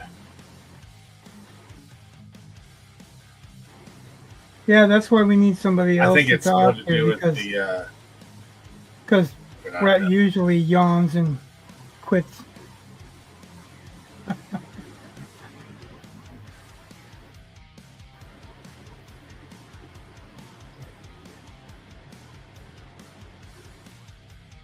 Okay, you watch something 3 times a week for 3 hours or so a night and teach all day. Well, I could argue that I do. Actually, I'm just killing. I think I'm just killing my computer. I just don't get up in the the early morning hours to do it.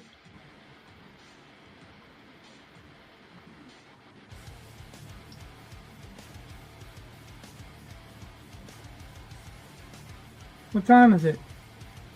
Ugh.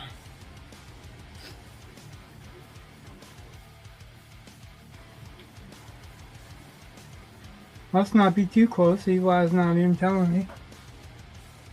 Oh, yeah, about half Oh, it's hour. not. It's only 10:20. About a half hour.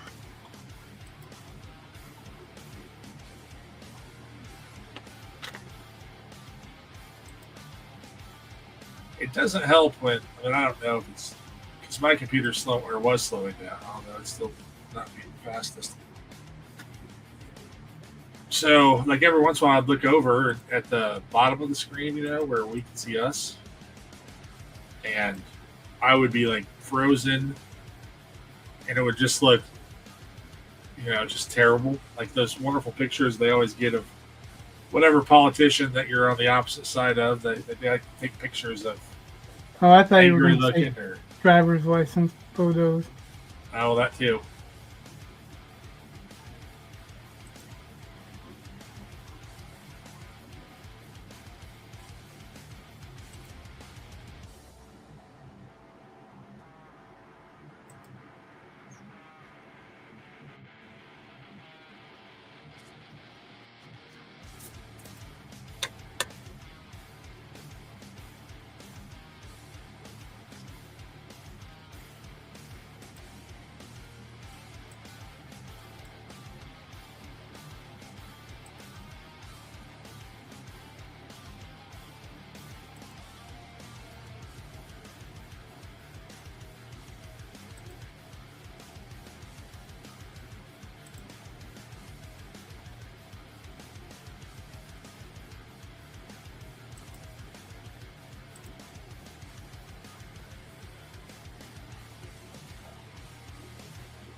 Yeah, my goal is just to finish this page out, and I don't think I've got much left. Just finish these pauldrons real quick.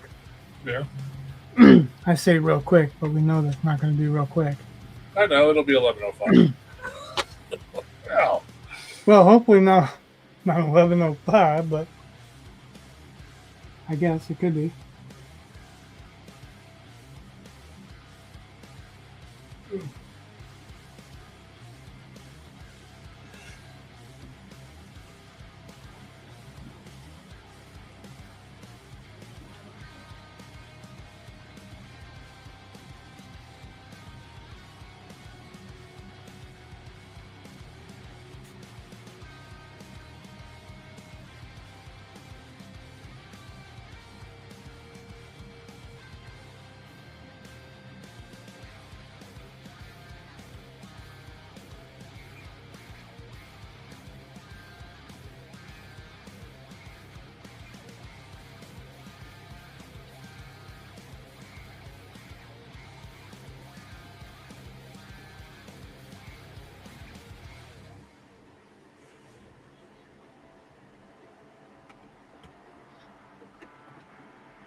I guess I could, if I needed to, finish this off screen.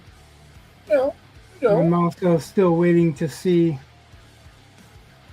if I get an answer from someplace. Oh, I know what you're talking about. I think.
So yesterday I was making a video over relative pronouns. If you want to talk about exciting video content, and I got all the way done. Had everything there. Had my music. Had everything. And I don't know if it was because it was late at night, and I was just, but I didn't post it because I was like, oh my god, what if there's something wrong in this and somebody catches it and they criticize my understanding of grammar.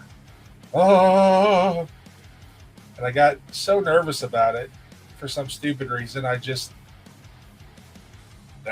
still haven't posted it. It's saved. It's ready to go. I can post it right now. It's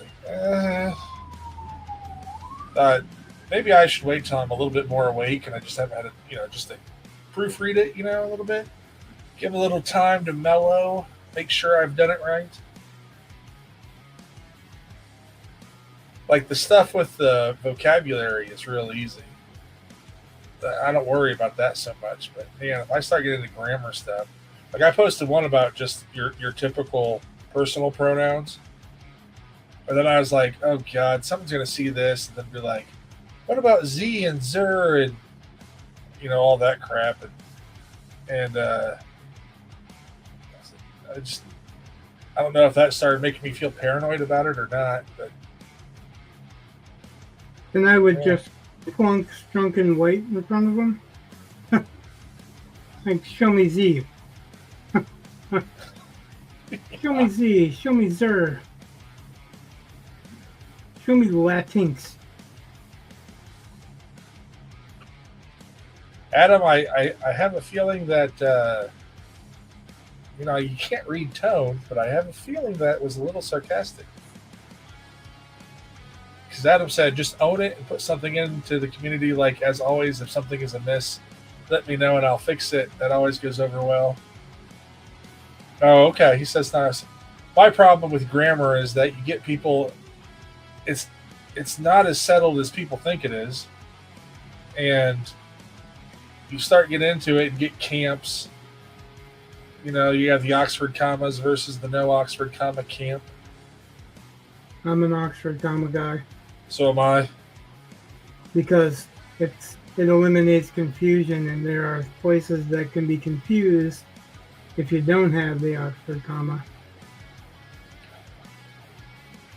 That's why. We're all team Oxford comma here. All right. So, that'd be a fun riff on. Why am I think that?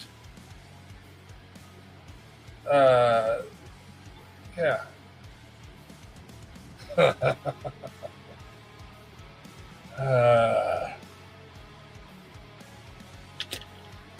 How about if you aren't, you'll get a camel llama hybrid. They're scary. They spit.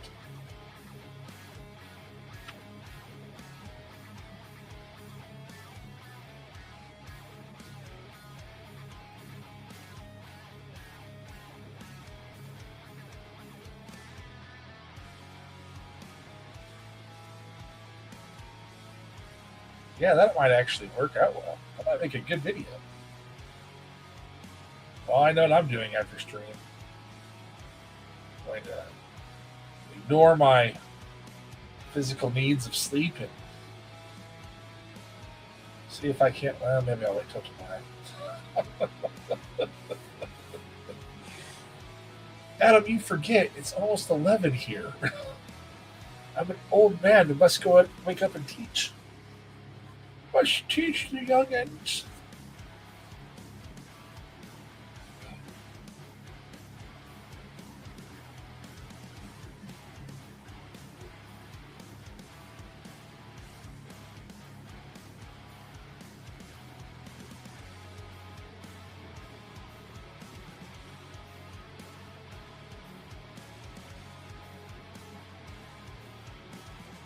Bye, Adam.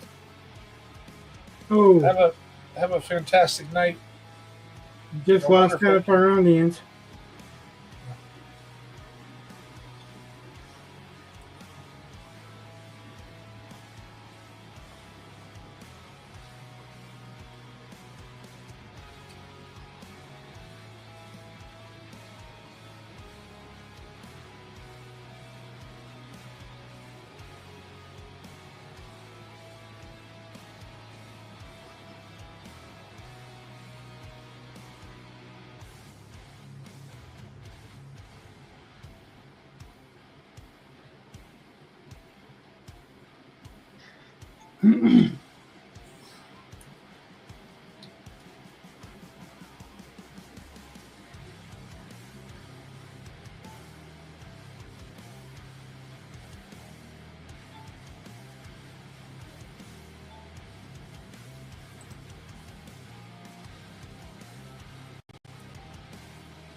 Okay.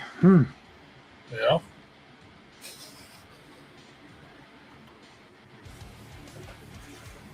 Yeah. There's a whole bunch of. I'm hearing a whole bunch of alerts going on. I don't hear any. Well, that's good. Not on your laptop.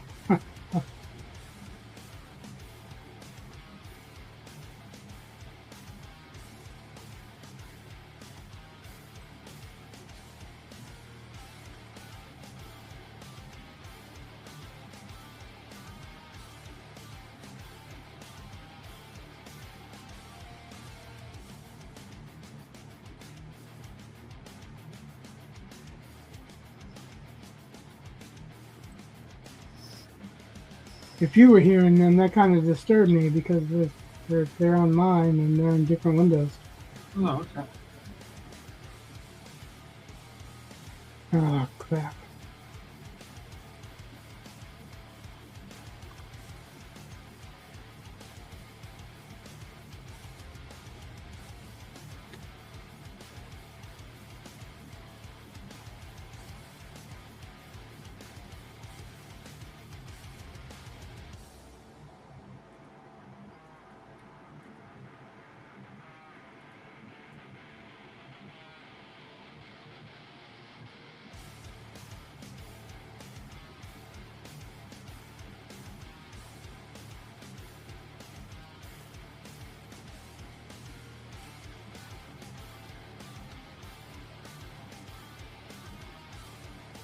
I'm just darkening stuff up for the last few minutes because I don't have time to start on a new page. Matter of fact, I don't even know if I have a new page to start on yet.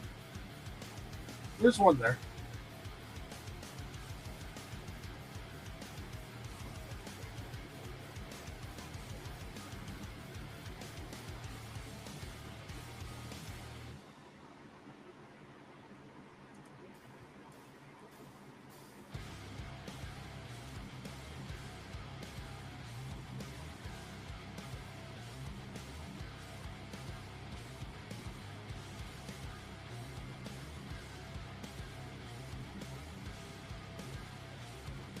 Well, I'll have to look at it now.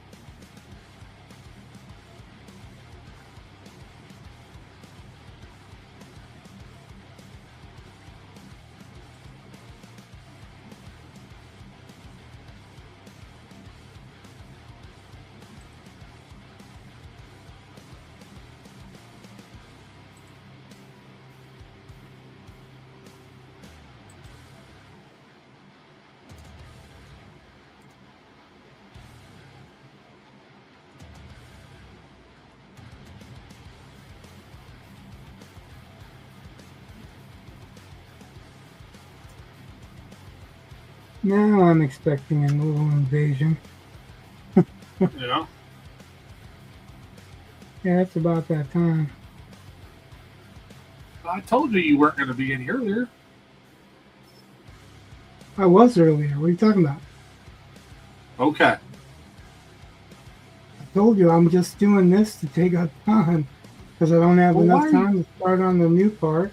So I'm darkening up some of the stuff that's here to read it better later on.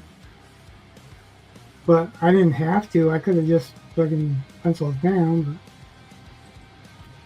But readability is key, right? Yep.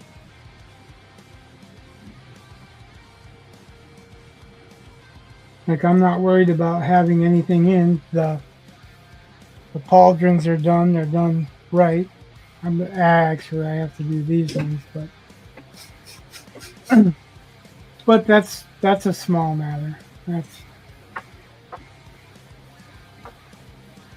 I looked at that before I looked at the clock. I have 4 minutes. I could maybe. Yeah. I told you. I still have a couple minutes. I just told you there was no way in this lifetime you were going to be done early. Yeah, but I had been. Okay. Having the exception that proves the rule doesn't really, expand on your argument. Saying there is no way in this lifetime, but yet there was. Okay. That's my argument. Except for I knew damn well that it was not going to end early. I was like, yeah, it's 5 minutes. 5 minutes to spare, and I've got it all in. Okay. Sure. Sure. That's actually 10 minutes earlier than what I called it. Yeah. I said 11:05. But it was early. It's not a lot early, but it's a little early. And I showed up late, so. I showed up late and got done early. Yeah, you did.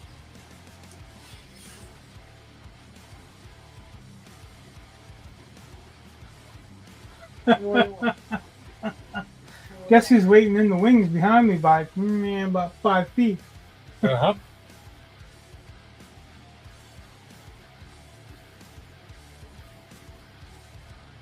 He's waiting to tell me it's time. I know it's time. Look, I'm done. He started to look and he's like, no, I'm not going to look.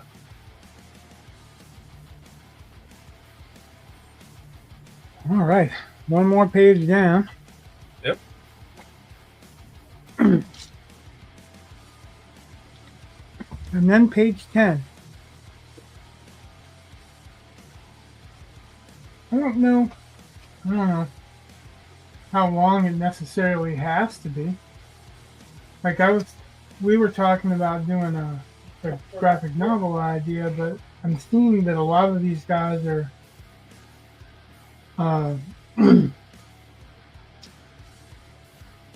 putting out like 50 page books or less. Don't get me started on what the Ripperverse is doing. Okay. Yeah, they're recoloring and re-releasing the stuff that they already did. but they're calling it. They're calling each comic book the same comic book, same length, same everything. They're calling them collections now. Oh. So that's a whole different campaign because it's collections, even though it's just the same thing with a different colorist or different cover. And I found out why there's a different colorist too. I'm not going to say it online. Somebody else already did. So. All right. Last panel. I don't know why I can't get a good focus on it.